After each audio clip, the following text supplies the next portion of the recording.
friends, what's going on there? This is David Potts with Song Notes and a quick lesson today for New Music Friday. This song just dropped. It's called Friends by Marshmello and Anne-Marie. Right off the bat, there's a cool acoustic riff that repeats, and it sort of grabbed me. You know, it's a bit of a mix of fingerstyle, right? Just a couple of normal chords here. But then you have this little touch right here, which is a nice thing I thought would make for a very quick lesson today. So basically, here's the progression. It looks like this. You're going to need an A minor chord. You're going to need a C chord. Okay, those are both pretty standard chords you should know. Now the F chord is a trickier one, okay? So it sounds like that's what's being played here. I'll show you some alternatives for that in a little bit. And then up here you have what's basically either an A minor or an F major 7, it sounds like, but it goes down to an E, okay? So let me walk you through this basically. Okay, so first up, this A minor chord and the C chord. For both of these, you're gonna have your thumb on the 5th string, and you're gonna have your index, middle, and ring fingers on the 3rd, 2nd, and 1st strings, okay? So if you put your hand in an A minor shape, and you pluck the bass note once, and then you just go 3rd string, 2nd string, 1st string, that's all you need for the A minor. C is the same thing. Just repeating the C here.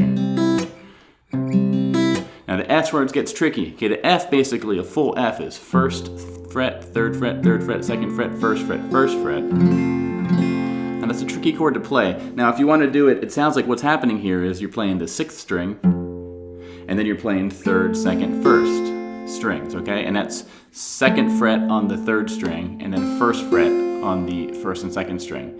If you can't do that full F yet, what I recommend doing is basically a baby F, as sometimes it's called. Basically the thinnest 4 strings. You're going to be ring finger on the 3rd fret, middle finger on the 2nd fret of the 3rd string, and then the thinnest 2 strings are going to be barred by your index finger. Now this might be tough, but this is a lot easier than doing the full 6 string F, okay? So that's what I would do for that baby F. You know, notice for each of these chords, what I'm doing is I'm plucking all the strings, or, you know, the 1, 2, 3, 4, and on like the 5 count, like 1, 2, 3, 4, 5, 6, 7, 8. I'm sort of slapping and silencing the strings. It doesn't sound like that's what's happening in the actual song itself, but it's a habit I've picked up just from playing a lot of songs like this. So feel free to do that if you want, or just let the chords ring if you want to.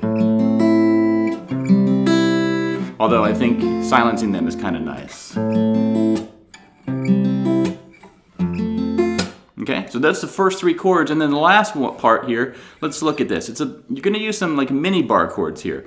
Now for the first one, what I'm doing is either do 7, 5, 5, 5 on the thinnest 4 strings, and I'm barring with my index finger, and then what I do is move that whole thing down 1 fret, and then I put my middle finger down on the 5th fret of the 2nd string. So that becomes 6th, 4th, 5th, 4th. Okay, this is actually an E with a G sharp bass. Okay, so we're going from this to that, okay?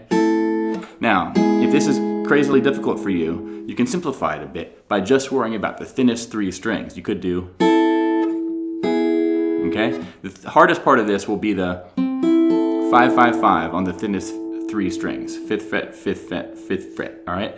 Now you can bar it like I'm doing there, just pushing it all down with my index finger, or you can sort of, you know, use your fingertips if there's room. And then the next chord will be basically a D shape, a D, you know, a D like this, but just moved up 2 frets. So it's 4, 5, 4. So that would sound like this ultimately. Okay?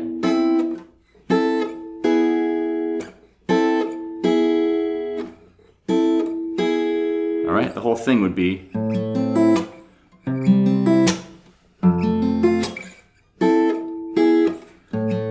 One more time.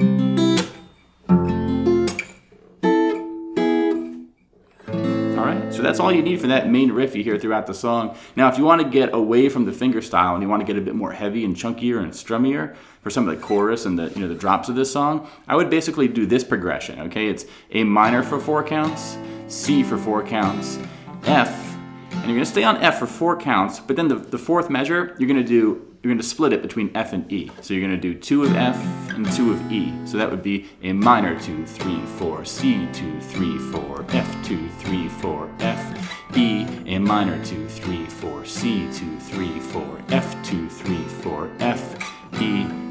Okay? And for strumming pattern, what I recommend doing is a down, down, and then silence the strings. And then let the fourth count be silent. So 1, 2, 3, 4, 1, 2, 3, 4, 1, 2, 3, 4. Okay, so.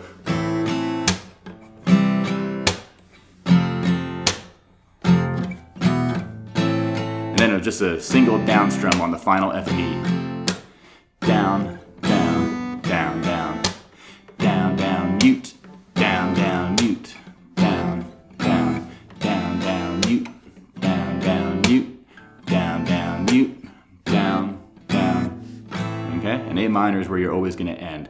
Another trick for the F when you're doing that strummy part is a nice version of the F I like to do is this middle 4-string version, where basically I'm only playing the middle 4 strings with my sort of right hand here, and I'm sort of just muting them with my thumb and my fingers down here. So the middle 4 strings, those are the ones making the sound, but the thickest and thinnest string, they're sort of muted. So that way, I can just sort of do a lazy strum of all the strings, but only the middle 4 strings are making the sound. That's probably the easiest, laziest way I like to pull off the F, and you can do it here for that chorus part.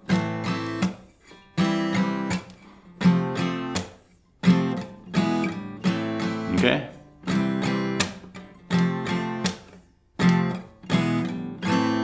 And that's all you really need for that song. So I hope this lesson helped you. Again, my name is David Potts. You can find me online at playsongnotes.com, where all my lessons live. Please subscribe to this channel, like it, tell a friend, comment, and give me a request or two of a song you'd like to hear. But otherwise, have a great day, my friends. And remember, I want you to pick up that guitar and play.